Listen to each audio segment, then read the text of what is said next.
Good evening दोस्तों आप सभी के लिए। और दोस्तों मुझे उम्मीद है आपकी पढ़ाई जो है दोस्तों अच्छी चल रही होगी, बेहतर चल रही होगी, बेस्ट चल रही होगी। और आप सभी को पता है दोस्तों हमारा चैप्टर चल रहा है प्लांट किंगडम, यानी दोस्तों पादप जगत, जिसमें दोस्तों मैं 3 वीडियो आपके लिए करा चुका हूँ। जैसे फर्स्ट वीडियो था आपका पादपों का वर्गीकरण, सेकेंडली पादपों का वर्गीकरण से रिलेटेड था। और कल का जो था वीडियो आपका वो था दोस्तों पादपों में जन्म। ठीक है दोस्तों, तो ये 3 चीज़ें मैं आपके लिए करा चुका हूँ। तो जिन स्टूडेंटों ने वो वीडियो नहीं देखी है उनसे मेरा रिक्वेस्ट है, पहले आप उन वीडियो को देखें तब जाकर आप अगली वीडियो को देखें।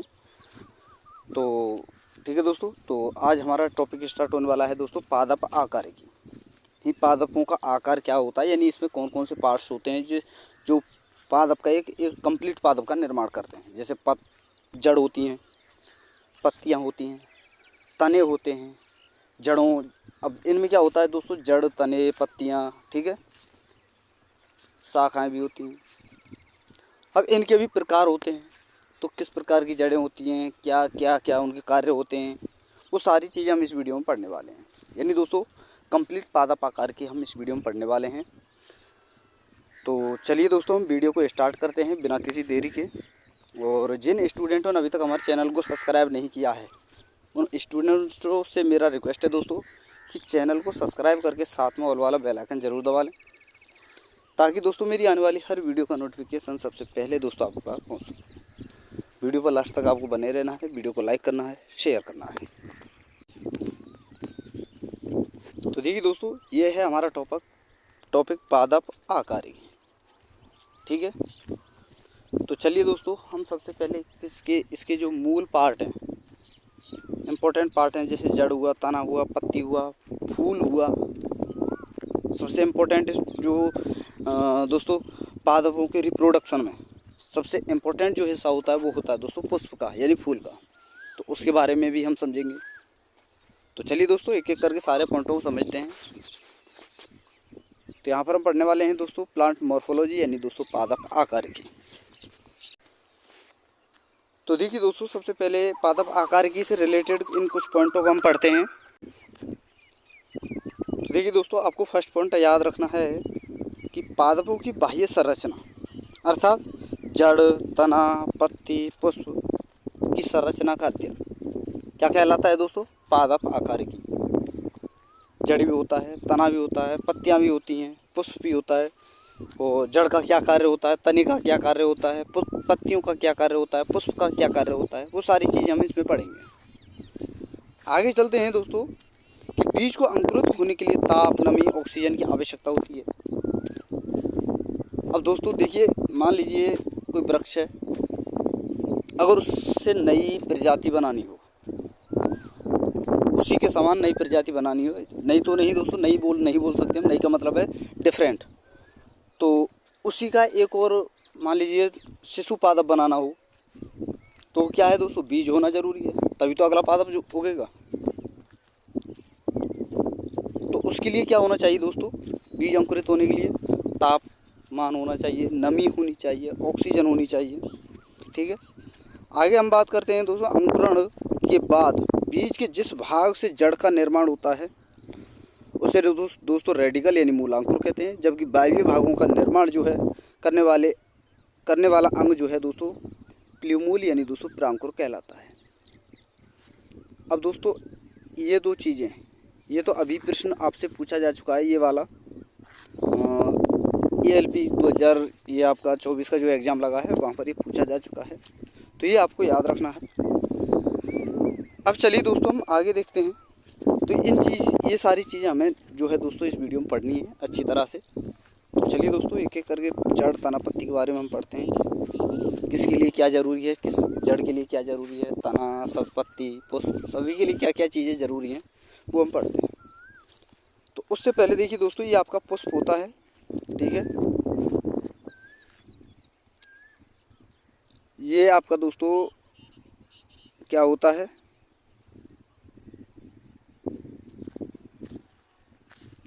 पूरा का पूरा पुष्प होता है। ये आपका अंडाशय होता है और ये आपका बीजांड होता है, ये वाला।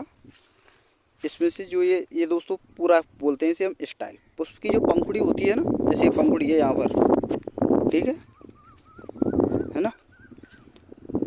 तो इस पंखुड़ी को जो पूरी पंखुड़ी जो है दोस्तों, ये तो फिलामेंट है यहाँ से यहाँ तक, जहाँ से पुष्प स्टार्ट होता है वहाँ से लेकर और तने तक का जो भाग होता है उसे कहते हैं हम दोस्तों फिलामेंट, यानी तंतु।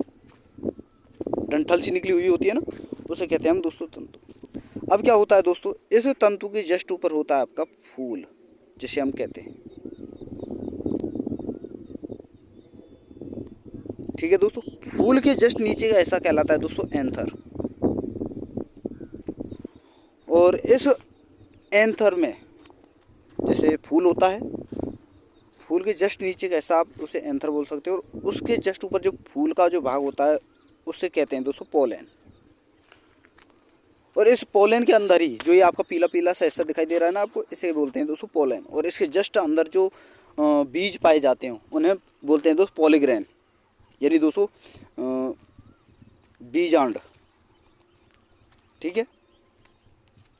अब दोस्तों ये तो हुआ पुरुष का भाग, यानी मेल पार्ट पुष्प का, ये पूरा का पूरा। ये होता है दोस्तों फीमेल पार्ट, ये वाला यहाँ पर आप देख रहे हो ना, ये वाला, ये पूरा का पूरा हिस्सा, ये दोस्तों ये होता है फीमेल पार्ट, जिसमें ऊपरी भाग जो कहलाता है दोस्तों वो कहलाता है स्टिग्मा। बीच का पार्ट जो कहलाता है वो कहलाता है दोस्तों स्टाइल। और ये वाला पार्ट जो है दोस्तों ये कहलाता है आपका ओवेरी। और ओवेरी के जस्ट अंदर वाला ये पार्ट होता है दोस्तों, इसे कहते हैं ओव्यूल, ठीक है दोस्तों, यानी अंडाणु। भाई अंडाशय के अंदर अंडाणु पाएंगे, तो ये सारी चीज़ें होती हैं उसमें, ये सारी चीज़ें भी हम समझेंगे, ठीक है दोस्तों। तो चलिए दोस्तों एक एक करके सारी चीज़ों को समझते हैं, देखते हैं। तो सबसे पहले हम बात करेंगे दोस्तों जड़ के बारे में, ठीक है दोस्तों। किसके बारे में? जड़ के बारे में। तो सबसे पहला पॉइंट आपको याद रखना है दोस्तों जड़ में कि इसका रंग कैसा होता है दोस्तों, धूसर यानी काला।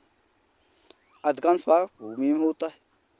पादपों को मृदा में स्थिरता प्रदान करता है।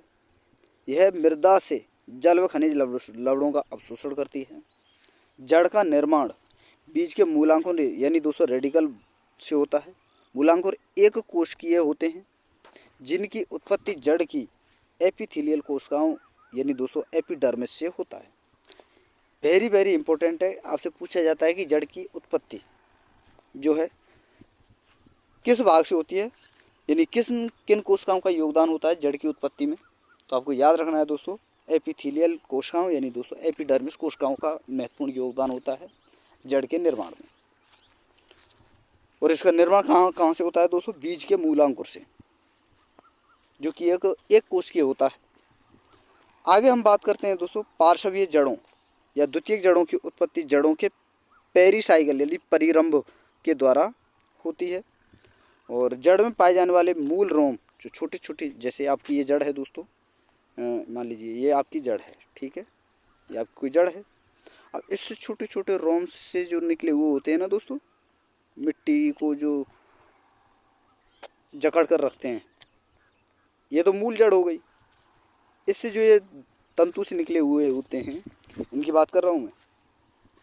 तो ये मूल रोम जो है ये इनका कार्य क्या होता है दोस्तों, जल के अवशोषण का इनका कार्य होता है, यानी ज़मीन से जो है जल का अवशोषण ये करते हैं और जो आपके वृक्ष है पादप है उसके अन्य भागों तक जल को पहुंचाते हैं, ठीक है दोस्तों। और इसी में पाया जाता है दोस्तों जाइलम। सबसे इम्पोर्टेंट काम इस जल को पहुंचाने का कार्य कौन करता है, जाइलम। आगे हम बात करते हैं दोस्तों, ये प्रश्न बहुत ज़्यादा पूछा जाता है, ये ऋणात्मक और धनात्मक। तो वृक्ष जड़ जो होती हैं दोस्तों ये प्रकाश ऋणात्मक प्रकाशानुवर्ती होती हैं और धनात्मक गुरुत्वानुवर्ती होती हैं, यानी गुरुत्वाकर्षण के धनात्मक होती हैं और प्रकाश के ऋणात्मक होती हैं, ठीक है। आगे हम चलते हैं दोस्तों, आगे हम बात करते हैं यहाँ पर एपिथेलियल कोशिकाओं या एपिडर्मिस होती है, ये आपको बता ही चुका हूँ मैं। आगे हम बात करते हैं दोस्तों, यहाँ तक मैं आपके लिए बता चुका हूँ कि जड़ें जो होती हैं दोस्तों प्रकाश के ऋणात्मक होती हैं, गुरुत्वाकर्षण के धनात्मक और जलानुवर्ती के भी धनात्मक ये होती हैं। तो ये 3 पॉइंट आपको याद रखने हैं। आगे हम बात करते हैं दोस्तों वह जड़ जो मूलांकुर से बनी हो उसे मूसला जड़ कहते हैं, यानी टैप जड़ हम कहते हैं। और मूसला मूल जो होती है, जड़ जो होती है दोस्तों द्विबीजपत्री पादपों में पाई जाती है। मूसला जड़ जो होती है ये कैसे पादपों में पाई जाती है? द्विबीजपत्री पादपों में। वहीं अगर हम आगे बात करें तो मूलांकुर के अलावा अन्य किसी स्थान से बनी हुई जड़ अपस्थानिक जड़ कहलाती है। यह एक बीजपत्री पादपों में पाई जाती है। ठीक है दोस्तों, यहाँ तक आपको समझ में आया होगा, और आया हो तो वीडियो को दोस्तों लाइक कर दें, शेयर कर दें। अब चलिए दोस्तों आगे हम देखते हैं जड़ों के प्रकार के बारे में, जो कि अभी मैं आपके लिए बता चुका हूँ। जड़ें दो प्रकार की, द्विबीजपत्री पादपों में मूसला जड़ पाई जाती है और एक बीजपत्री पादपों में अपस्थानिक जड़ पाई जाती है। तो इन दोनों को हम अच्छी तरह समझते हैं, जिसमें पहली है मूसला जड़, दूसरी है अपस्थानिक जड़। अब मूसला जड़ भी दोस्तों तीन प्रकार की होती है, शंकु रूपी, कुंभी रूपी और तुर्क रूपी। जबकि अपस्थानिक जड़ जो होती है दोस्तों दो प्रकार की होती है, तो जटामूल जड़, एक होती है दोस्तों वायव्य जड़। अब इनके एग्जाम्पल पूछे जाते हैं तो आपको याद रखना है दोस्तों, जैसे शंकु रूपी जड़ जो होती है गाजर की होती है, गाजर को शंकु रूपी जड़ के नाम से जाना जाता है। और कुंभी रूपी जड़ के नाम से किसे जाना जाता है? सलगम और चुकंदर को। मूली को तुर्क रूपी जड़ के नाम से जाना जाता है। वहीं अगर हम अपस्थानिक जड़ों की बात करें तो जैसे गेहूँ, मक्का, गन्ना, ज्वार आदि की जड़ें जो होती हैं ये जटामूल जड़ें कहलाती हैं। आर्किड जो होता है वह दोस्तों एक वायव्य जड़ का एग्जाम्पल है। ठीक है, तो ये कुछ एग्जाम्पल आपको याद रखने हैं, डायरेक्टली पूछे जाते हैं। अब चलिए दोस्तों आगे हम देखते हैं कि राइजोफोरा पादप जो है, यानी पादप जो है सुंदरी में पादप सुंदरी जो है, या राइजोफोरा, ऐसे ही राइजोफोरा को ही हम सुंदरी पादप कहते हैं। तो इसमें क्या है, जड़ें जो है श्वसन करने के लिए ऋणात्मक गुरुत्वानुवर्ती होती हैं। ऐसी जड़ों को श्वसन मूल या न्यूमेटोफोर कहते हैं। कैसी जड़ों को? जो ऋणात्मक गुरुत्वानुवर्ती हो। हालांकि धनात्मक गुरुत्वानुवर्ती होती हैं जड़ें, लेकिन कुछ पादपों में ऋणात्मक होती हैं, तो उन्हें क्या कहते हैं दोस्तों? हम श्वसन मूल या न्यूमेटाफोर जड़ें कहते हैं।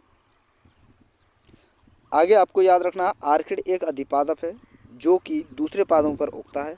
अन्य पादप पर इनको स्थिर बनाए रखने के लिए विशेष प्रकार के ऊतक इनमें पाए जाते हैं, जिन्हें दोस्तों बेलामेन ऊतक कहते हैं।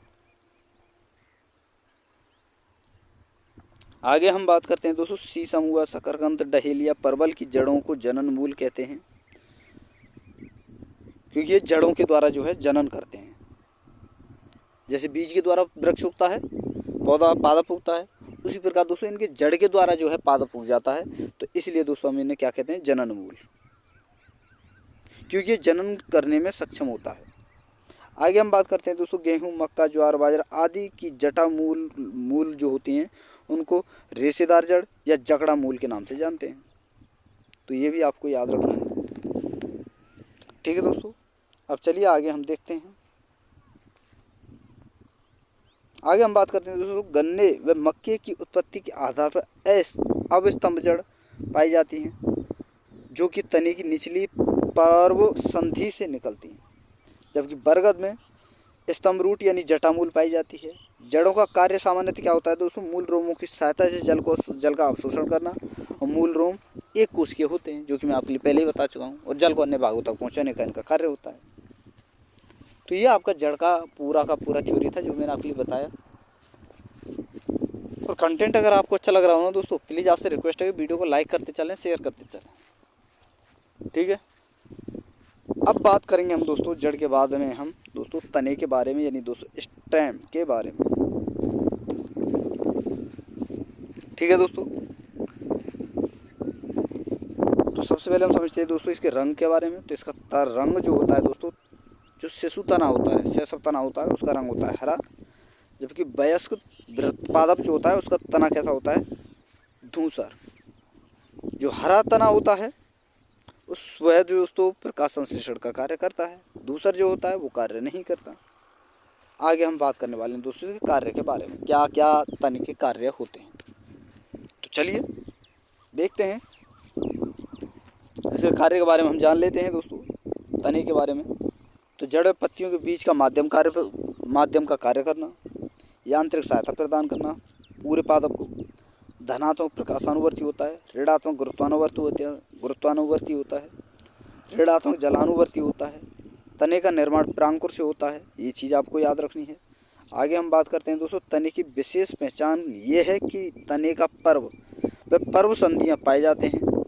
जैसे आपका मान लीजिए दोस्तों ये कोई तना है, ठीक है, ये कोई तना है, तो यहाँ पर छोटे छोटे ये स्थान से पाए जाते हैं ना, डंठल सा निकल कर आ जाता है, वहाँ से ही कली खिल जाती है। आपने बहुत सारे वृक्षों में देखा होगा तने में ही कली खिल जाती है, ठीक है। तो वो चीज़ें मैं आपके लिए समझाना चाहता हूँ कि उन्हें हम दोस्तों पर्व व पर्व संधियाँ कहते हैं। इन्हीं से शाखाएं एवं पत्तियाँ निकलती हैं, आपने देखा होगा बहुत सारे वृक्षों में, ठीक है दोस्तों। अब बात करते हैं दोस्तों तने के प्रकार के बारे में। तो चलिए दोस्तों एक एक करके, जैसे हमने जड़ों के बारे में समझा था कि जड़ें कितने प्रकार की होती हैं, उसी प्रकार दोस्तों तने के बारे में भी हम समझेंगे कि तने कितने प्रकार के होते हैं, क्या क्या इसके एग्जाम्पल हैं। तो देखिए दोस्तों, तने होते हैं हमारे पास 3 प्रकार के। एक तो भूमिगत तना, एक होता है दोस्तों अर्धवायवीय तना, और एक होता है दोस्तों आपका वायवीय तना। भूमि तना क्या होता है दोस्तों, वह तना जो भूमि के अंदर हो। और अर्धवायवीय तना क्या होता है, जैसे इसके एग्जाम्पल आपको याद रखें, जैसे दूब होता है, पुदीना होता है, स्ट्रॉबेरी होता है, जलकुंभी होता है। तो ये होते हैं दोस्तों अर्धवायवीय तना। और वायवीय तना क्या होते हैं दोस्तों, जैसे जितनी भी बेलें हैं आपके पास, जैसे अंगूर की बेल, नींबू के कांटे, जो कि तना का कांटे जो होते हैं ना दोस्तों, जैसे कुछ पदार्थ ऐसे पादप ऐसे होते हैं, जैसे नागफनी हुआ, कैक्टस जिसे कहते हैं, और आपका दोस्तों नींबू हुआ। तो इस पर जो गुलाब हुआ, इन पर जो कांटे होते हैं ना दोस्तों, वो क्या हैं, वो कांटे नहीं हैं, वो इनके क्या हैं दोस्तों, तने। वो इनके क्या हैं, तने। तो नींबू के कांटे, नागफनी की पत्तियाँ, कैक्टस की पत्तियाँ, ये सारे वायवीय जड़ों के उदाहरण हैं।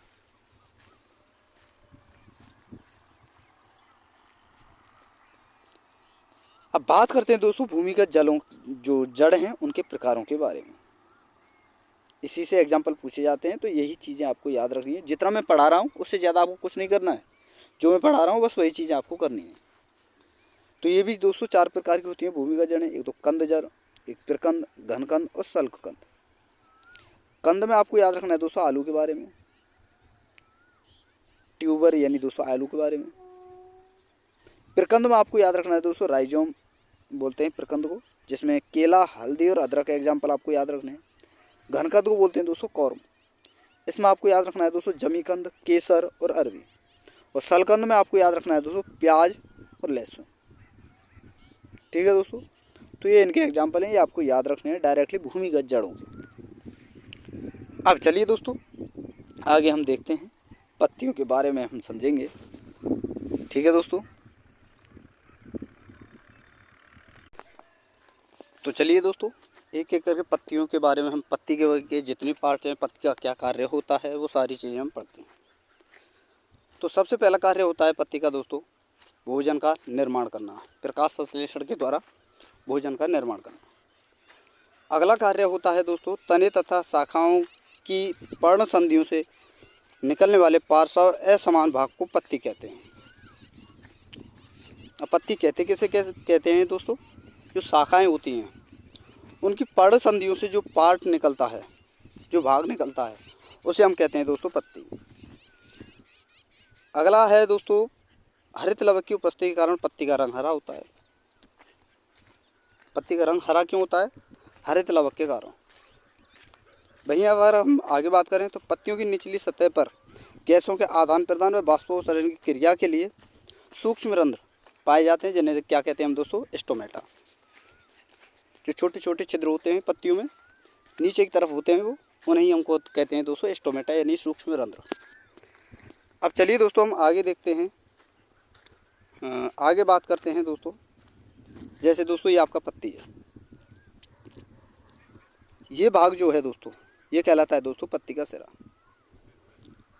और ये डंठल जो है इसका ये कहलाता है दोस्तों मध्य सिरा, और ये पर्णवृंत कहलाता है। और ये जिस जगह से पत्ती निकलती है उसे कहते हैं दोस्तों हम पर्ण आधार, यानी पूरा ये पार्ट जो होता है दोस्तों यहाँ से यहाँ तक ये कहलाता है दोस्तों पर्ण फलक, ठीक है दोस्तों। अब चलिए दोस्तों हम आगे देखते हैं, एक एक करके सारे पार्टों को हम पढ़ते हैं। तो देखिए दोस्तों पत्ती के भाग, आकार की दृष्टि से पत्ती के 3 भाग होते हैं।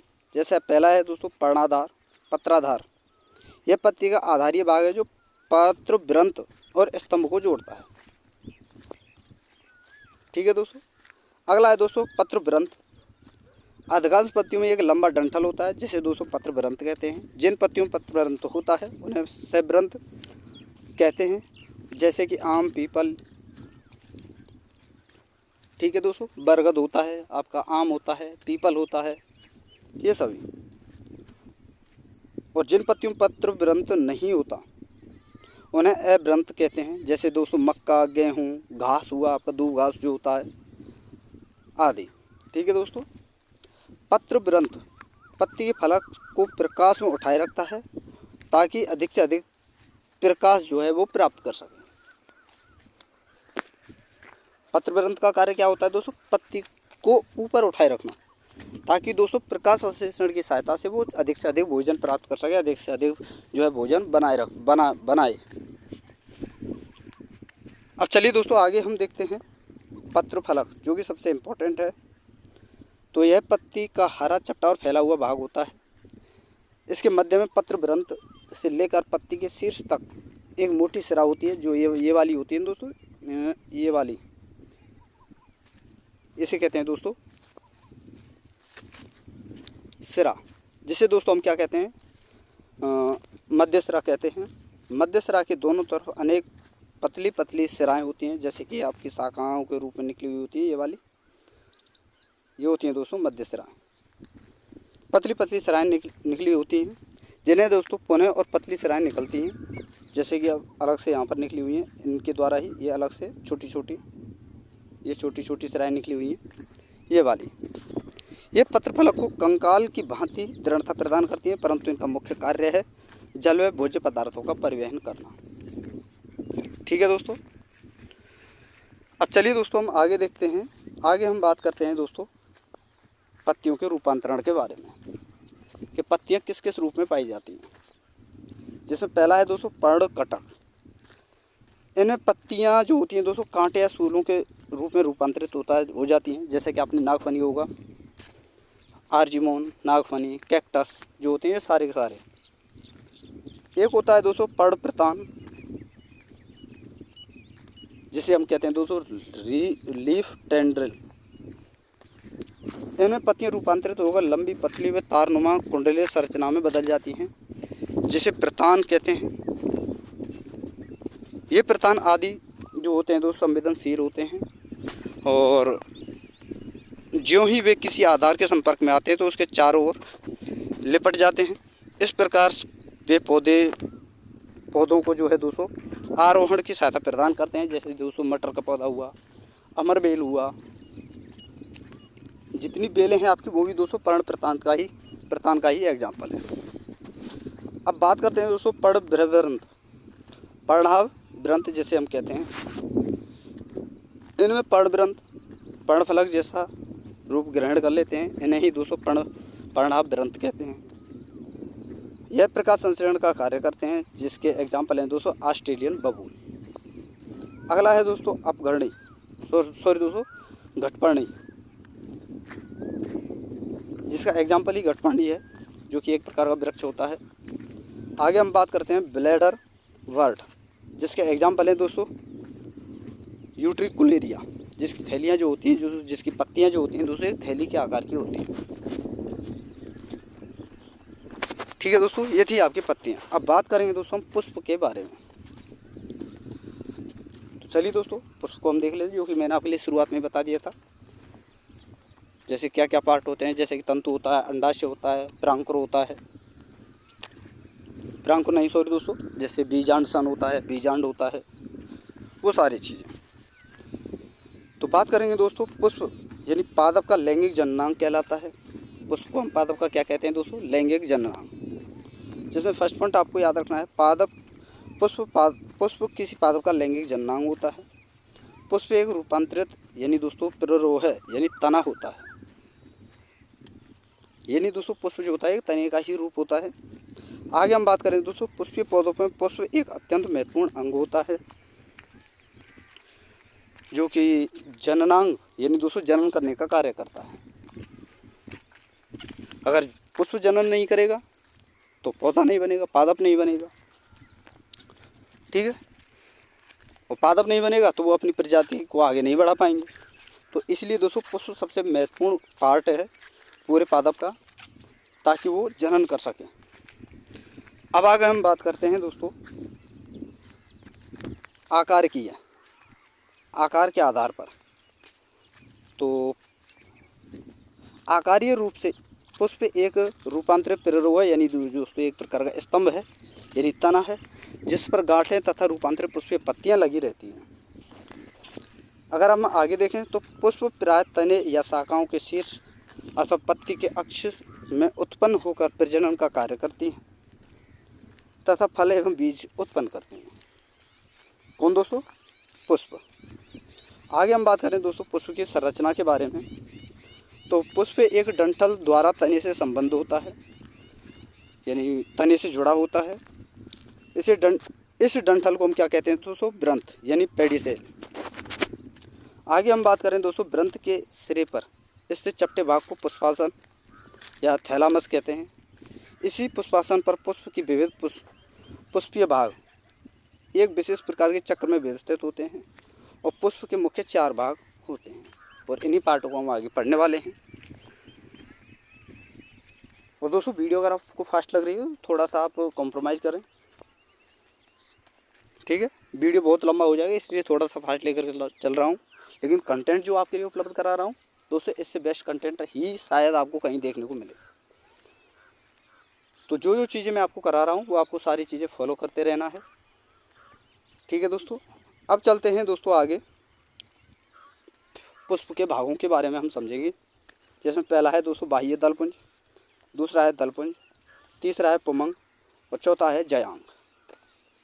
बाह्य दलपुंज, दलपुंज, पुमंग और जयांग, इन चारों चीज़ों के बारे में हम डिटेल में पढ़ने वाले हैं। तो चलिए दोस्तों एक एक करके हम सारी चीज़ों को पढ़ते हैं, समझते हैं।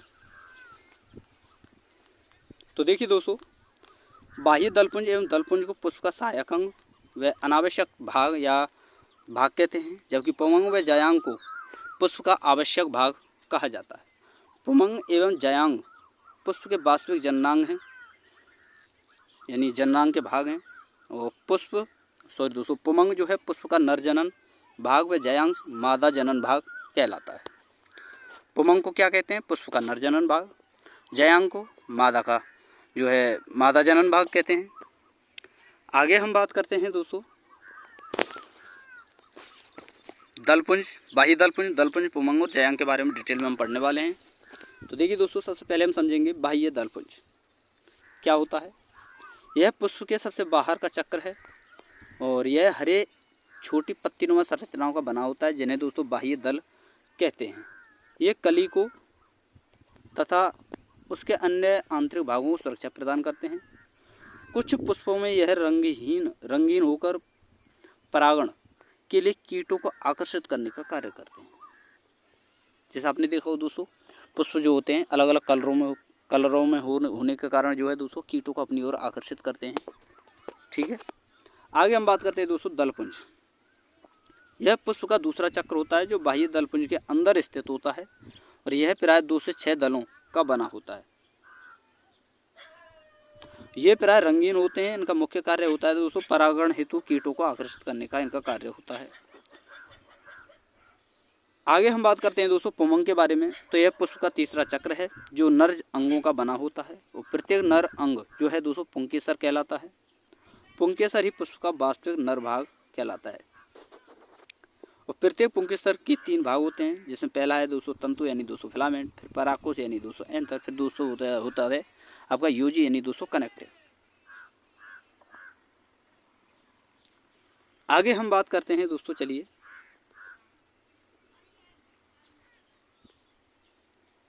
पुतंतु पतला सूत्रनुमा जो है भाग होता है जो कि पुंकेसर को पुष्पासन से जोड़ता है। पुंकेसर में एक द्विपालिक संरचना होती है जैसे दोस्तों हम पराकोश कहते हैं। जैसे कि आपने देखा होगा ये रहा दोस्तों ये द्विपालिक संरचना है, एक पार्ट ये हुआ एक पार्ट ये हुआ। ठीक है दोस्तों, अब चलिए आगे देखते हैं। परागकोश में 4 प्रकोष्ठ होते हैं जिन्हें परागपुट कहते हैं।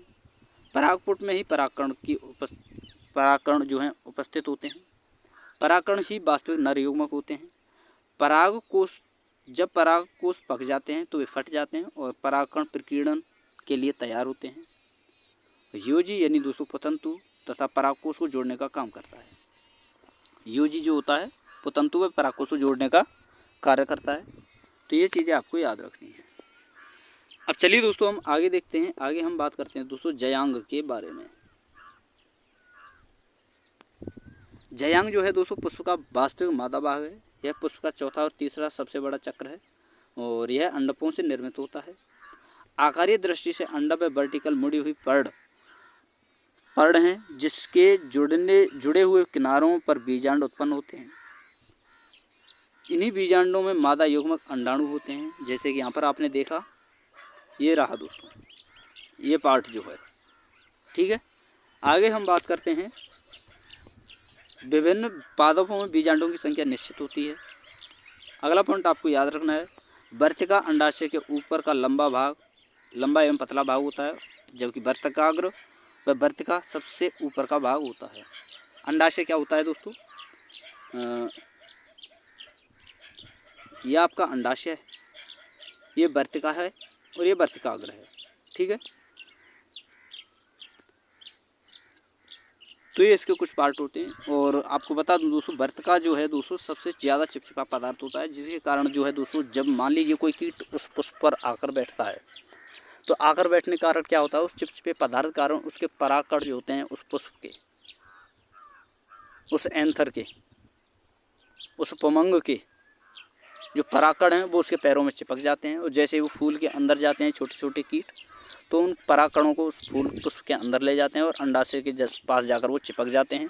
और अंडाशय के पास जाकर जैसे वो चिपकते हैं तो अंडाशय यानी दोस्तों मादा भाग जो होता है पुष्प का और नर भाग जो होता है पुमंग, उनके बीच निषेचन की क्रिया होती है, जनन की क्रिया होती है। और जनन के करने के बाद वो क्या है दोस्तों, जो है अंडाशय अलग से एक अंडाशय के रूप में जो है परिपक्व होता है। और परिपक्व होने के बाद में जब वो पकता है तो फूट जाता है और जगह जगह बीज फैल जाते हैं, जिससे नए पादपों का निर्माण होता है। तो ये सारे चीज़ें थी दोस्तों पादप आकार की में, जो कि मैंने आपके लिए बता दी हैं। और वीडियो अगर आपको अच्छी लगी हो तो वीडियो को दोस्तों लाइक कर दें, शेयर कर दें। कंटेंट अगर आपको अच्छा लगा हो तो वीडियो को लाइक कर दें, शेयर कर दें। और जिन स्टूडेंटों ने अभी तक हमारे चैनल को सब्सक्राइब नहीं किया है उनसे मेरा रिक्वेस्ट है कि चैनल को सब्सक्राइब करके साथ में ऑल वाला बेल आइकन जरूर दबा लें दोस्तों, ताकि मेरी आने वाली हर वीडियो का नोटिफिकेशन सबसे पहले दोस्तों आपके पास पहुंच सके।